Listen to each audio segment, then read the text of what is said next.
Look, all the lines are set and the sap is flowing well ahead of schedule.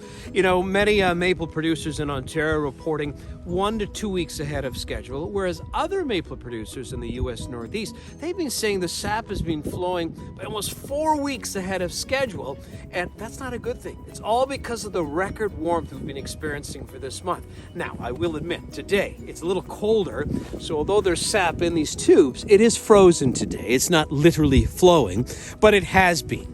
And you know, nature loves balance. So if you were to go back in time and track the typical maple syrup season, it's all about the magic and the numbers.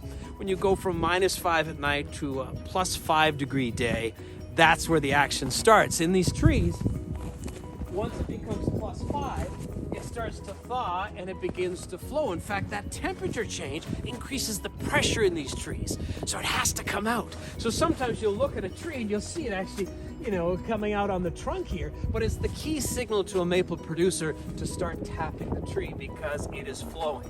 And sap, of course, is the lifeline to maple trees, right? It's the sugar production through photosynthesis, and it sort of runs in the veins of the tree, if you will. And I should point out that if you're going to tap a maple tree, it should be at least 40 years of age. They say, in general, the trunk should be at least the size of an average dinner plate.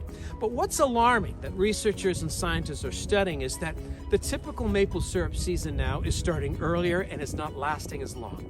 And it's that cycle of warmth that's the problem, because one, they're worried it could impact the overall health of maple trees. And that could be devastating, because the other thing is, you know, we're the biggest exporter of maple syrup. Over 80% of the world's supply is made in Canada. But if the season is earlier and shorter, they may not get as much syrup, or sap, I should say, to make into syrup. Because you see what happens, if the warmth lasts too long, the tree starts to bud. And that means that the sap becomes cloudy and bitter. You can no longer use it in maple syrup production. Nature, so much to love and so much to learn. Thanks for watching.